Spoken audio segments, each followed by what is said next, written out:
Okay, so I'm here again with Jeff Nader from the Habitat. My name is Daniel Foch. I'm a real estate broker practicing in the Greater Toronto Area.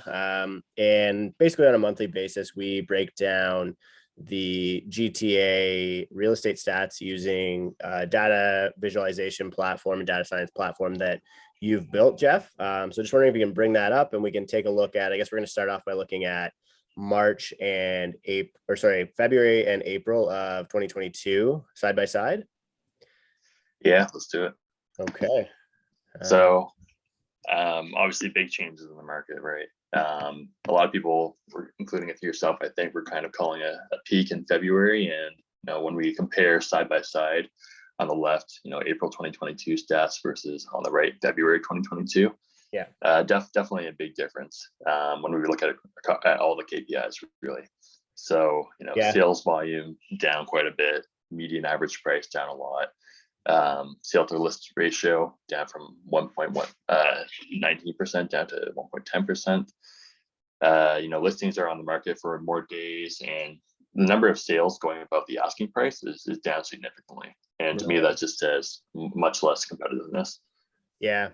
I think it's sort of a confirmation of a lot of the trends that we were spotting early on in our February report, March report, but the only thing that wasn't happening, I think, from February to March, that I thought was surprising was that we were seeing prices come down without seeing volume come down. Now we're seeing the volume come down, and usually it's the other way around. Usually volume is leading price. And so I would say that typically on the tail end of the volume decline, you can expect to see more price decline. A lot of people are still trying to spin the narrative that it's a low supply environment and that's why we're seeing volume decline, but that's simply not true, right?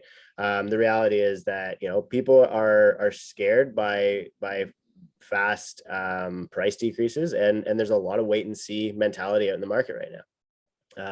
You've seen sale prices decrease. Like you said, the average list to sale price ratio has declined as well. To me, that's really the big corrective measure that's happening in the market, is because of the pricing environment that we evolved into in the Greater Toronto Area, where people were underpricing properties and properties are selling high above asking. I've always said that there are two metrics, like because of the way things are done, there are two metrics that can change and completely change the market overnight. The first one is that sale to list price ratio. Basically the bids just need to come down in order for the sale price to come down very quickly, because we're underpricing. As long as, again, like that spread is decreasing, prices are going to come down. The second one that you mentioned is the days on market, and the days on market is creeping up, and it's actually in some areas doubled. And that sounds dramatic. It's like saying interest rates doubled when the Fed increased it by 25 bips. But the reality is a doubling of the sales cycle from 6 days or 7 days, which is your typical bidding war or holding off offers period. If now all of a sudden bidding wars fail and that property has to spend another week on the market, that functionally doubles the rate at which your supply can increase, right? And so it's a lot easier. Like that, to me, expedites your ability to get to a balanced market, and then eventually expedites your ability to get to a buyer's market from a seller's market. So inventory has always been a primary driver in the story. And again, now looking at volume here, is inventory tight enough to keep prices stable in a declining market? I'm going to guess that the answer to that question is no. And I think that the data is beginning to prove that. Yeah. If we look at, we're looking at the year-over-year sales volume here, where every line is a different year. We're looking at the months along the x-axis here. We can see in the beginning of 2022, right, January, February, March, actually had like higher sales volume than compared to the past few years. April is where things have changed, and we actually saw lower sales volume, really compared to any year except for obviously 2020, where there wasn't much activity happening. So in terms of, buyer interest, is definitely slowed down. And maybe let's jump over to that other metric you mentioned. So the sales to list price ratio. Yeah. Gonna look at the historical trend here. I'm gonna take out May, because probably one day of activity there making things look crazy. But yeah, we can see on the yellow line here, let's just click it. we can see since February, sales to list price ratio has been dropping off significantly. And we're looking at actually Toronto here. This is one of the areas that has remained fairly hot. But if I just look at GTA, all the regions, so Durham, Halton, Peel, Toronto, York, we've actually seen a much steeper decline. Right. Yeah. And I've always maintained that underpricing expedites downward price discovery, right? And people are always like, it doesn't really make any sense. It sounds like a bunch of hogwash, blah, blah, blah, buzzwords. But the reality is, if you're underpricing properties, all that needs to happen is the bid needs to come down and the house price can fall very, very quickly. And we're seeing that in real time now. Hopefully this means that eventually we start to correct for, what would be a normal pricing, a normal marketing of houses in the GTA. But I do fully expect to see that happen. But yeah, I mean, from my perspective, and if you look at like when the madness really started, and you can compare this to 2017 as well, right? Maybe November of last year, October of last year, you actually can see this period of time where list prices are declining and sales prices are increasing, right?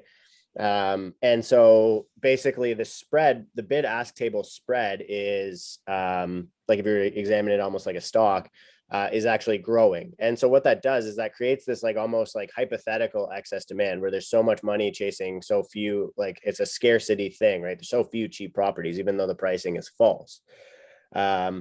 And now I think, again, to me, my big objective of most of the content that I'm doing, and I think you guys have the same thing in creating transparency, is trying to give Canadians the ability to have a healthy relationship with housing and the housing market, and trying to create the clarity that's necessary for that to happen, right? Yeah, definitely. So what do you got here? Is this quarterly or weekly? This is weekly. We're looking at weekly here, actually. You mentioned, November is kind of like the peak craziness, and we're just looking at the weekly trend for sales to list price ratio. Yeah. So we can see by, February obviously is the peak here. And I think it's interesting on a weekly basis, right? How consistent that decline has been. A slight uptick here, but when we're looking at that monthly average, I mean, really is probably lower than that in the most recent weeks, right? So, if we could get crazy and go down to the days, let's see what's happening here. Yeah. It is still consistent, right? It is interesting actually to see there's almost like a sinusoidal, like a wave of days. Yeah. Is there a specific day of the week that commands the highest price? Because that would be a great data. It looks Saturday, like Sundays, Sunday. Yep. Saturday, Sunday. Yeah, weekends. Wow, that's a cool chart. So, I'm just shot that right now. Very cool. Very cool. Awesome. There's too much data in here. We need people like yourself exploring it a bit more. Yeah. Finding the time, right? We got to get more realtors on the platform, I think. Exactly. Speaking of anyone interested in joining, if you hold a TREB membership, just feel free to reach out at contact@havestat.com or just visit our website. You'll see the realtor sign up form on there. Yeah, absolutely. Any other trends that I guess over under asking, it should be an interesting one, right? I guess we're probably seeing historically, or maybe within the past several quarters, record home selling under asking comparatively, or I wouldn't say, thing is it's declined for sure, but we're still at record levels. So we dropped down from 83% over ask to 73, which is significant. But if we look back to say 2019, it was typically a much lower percentage. Yeah, I think it goes back to that idea of seeing list prices decline while sale prices are going up. From my perspective, it's like, we're seeing the buy side price discover downward, right? And we're not seeing the sell side price discover downward already because our pricing mechanism is backwards, right? Like now, if anything, you're seeing the sell side price discover upward because bidding wars aren't working, right? So again, there's this huge gap between what sellers or what sellers are listing at and what their expectations are, right? And that whole thing is that, and 2017 told us this, that's a 6-month mess to figure out before you get to a market in which properties start selling at 100%, or or in the 90s, or your 95 to 105 kind of thing, which is, to me, is a normal market, right? And I think the longer that we let this happen, we let, this perpetuated for months at a time of this underpricing phenomena, agents begin to rely on the strategy. They become a one-trick pony. They don't know how to price a house properly. And so the more that we're relying on the market to price product for us, the less that we can actually price discover properly. So I think that that's going to be like the thing to watch, is what's happening to list prices and what's happening to sale prices at the same time. Yeah, I completely agree. So in regards to new listings, obviously we've seen above record sales volume in the first 3 months of 2022. And sales volume in April took a dip. But the other thing to note is new listings also declined in April, right? So even when we compare to, say, 2021, new listings are down significantly in that month. Right. So, I mean, what are the impacts of that on just like, buyers? Why aren't we seeing new listings maybe peak up with, I guess, higher interest rates yet? Or is it just something that hasn't come into effect yet? Yeah, I think there's a trailing effect to higher interest rates, right? Like that, I don't think that the financial stress that people perceive happens as a result of higher interest rates happens instantly, right? Like you only have to pay your mortgage once a month, and you only have to renew your mortgage once every 5 years, right? So it doesn't really, especially for knowing that 50% of new mortgage originations are variable. It's going to take several rate hikes, and it's going to take several months at a time at that new escalated capital cost for people to really start feeling financial stress as a result of this. I think the other thing is COVID's really changed the way that we transact real estate, right? And you're starting to see more and more people being rewarded for patience on the upside for the past 2 years, and on the downside for the past 2 months, right? And so Canadians are never really, we don't take initiative, right? I think characteristically, like a lot of economic theory talks about how Canadians are always first or always last to be first or something like that. I can't remember what it is, first to be last.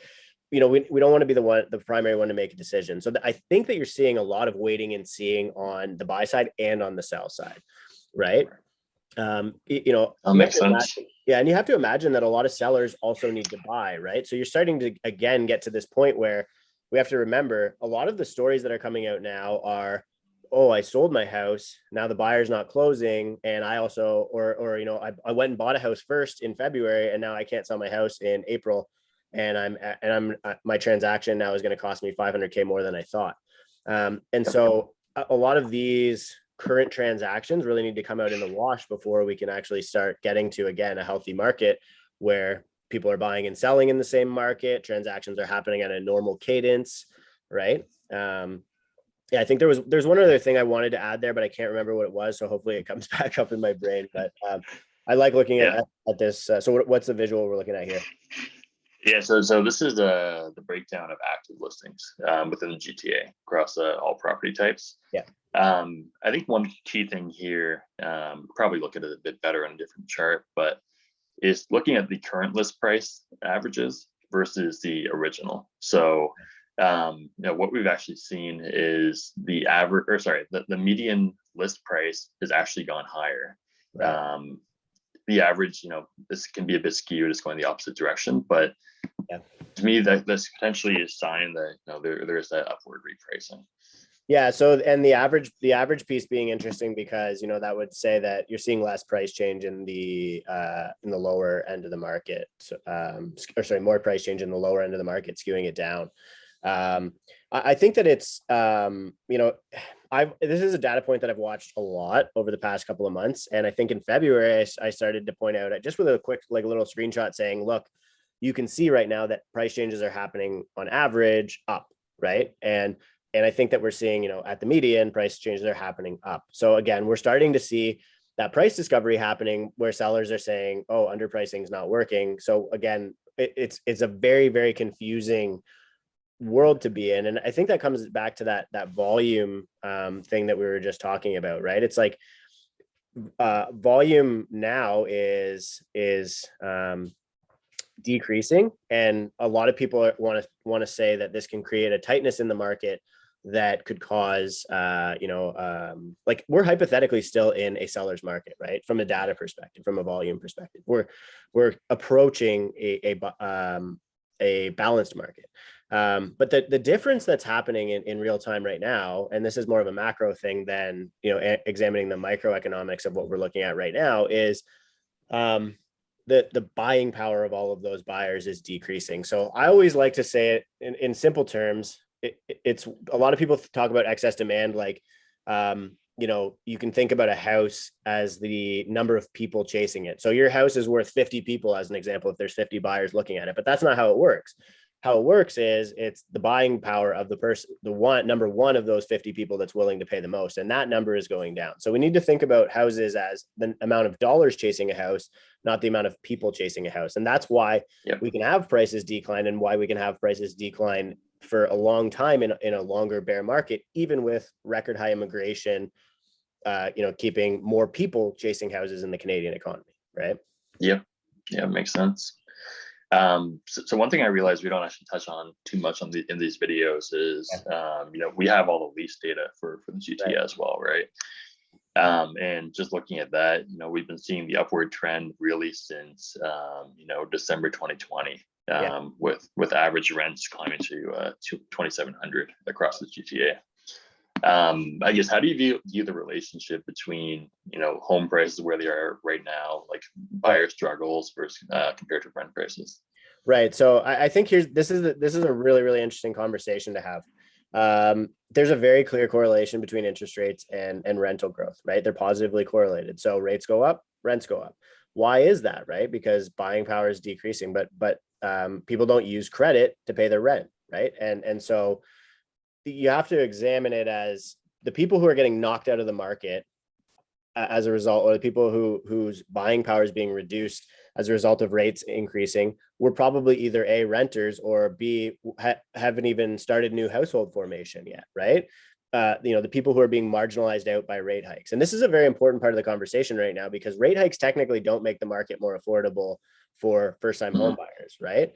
Rate hikes, the price decreases make it more affordable, but if rates are up, where that capital cost delta, the delta between house prices and the increase in interest rate, needs to be favorable in order for somebody to be able to stay as a market participant.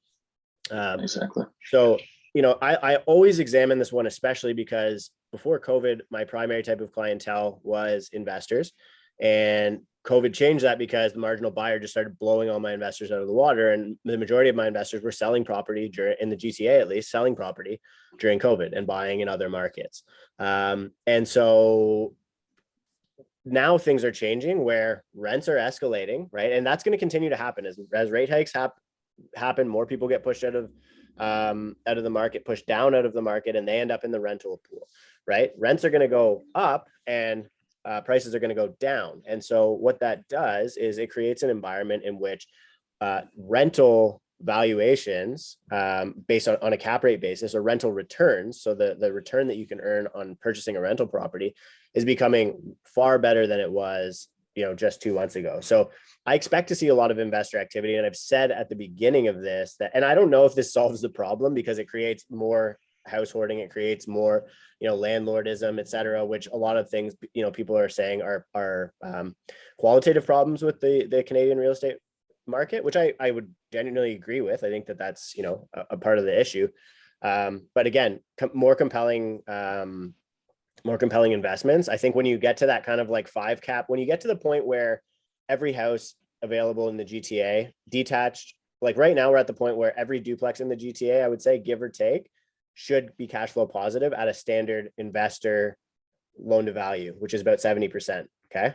I don't never recommend people purchase more than 70% loan to value on an investment property. You need some padding there. Right now, every duplex in the GTA is at that point. If you get to the point where every single family house is cash flow positive at a typical single family investor loan to value, which would be 80%, that's your price floor. To me, that is 100% your price floor. And so the interesting part is right now, rents are putting upward pressure on the price floor, right? And interest rates are putting downward pressure on the price floor because the capital cost is going up, and that changes the cash flow positivity of it. So it'd be interesting to see, because we know those two things are correlated, what the net effect is. And it might actually be worth maybe for next month's thing is trying to establish what that correlation looks like between rent and interest rates. So that I'm just wondering, because if there's a multiple, right, you could almost guess which is going to have a greater impact. You could say, oh, rents are actually gonna harden the price floor from the bottom first. Rates are going to actually have a lower impact, and we can probably guess that, what if you could almost do the algebra to find what is a cash flow positive single family house as a function of rent. If we know, and then if you can kind of calculate, okay, if Toronto settles at a 5% cap rate single family detached market, that's where your price floor is. And I would probably guess that it's going to be, I'm going to be pretty damn close on that napkin math or head math. Awesome. Well, yeah, appreciate all the insights here. My pleasure. So we'll chat again in probably a week or so for the April CREA updates nationally. Yeah. And then next month we'll see what happens for the May stats in GTA. Yeah, absolutely. And again, if you want to just maybe fill people in on, if they want to browse the charts that we just looked at, what should they do? Like, go to your website. Should I send you an email? Follow you on Twitter? What? Yeah, definitely follow us on Twitter. Reach out. I think our Twitter inbox should be open. Email us at contact@thehabistat.com or visit our website www.thehabistat.com. You'll see a button for, I think, realtor sign up on there if you're interested in browsing what we're offering. Okay, amazing. Thanks a lot, man. Lots of free stuff on there too that we're trying to make this data as public as possible. Fortunately, some data sharing limitations, which we'd like to eventually get around when it comes to the GTA specific stuff. But maybe we're gonna open source this, right? Since everybody's a realtor in the GTA anyway. Yeah, there you go. Yeah. All right, thanks, Dan. Hey, brother. Talk soon. Have a good weekend. You too.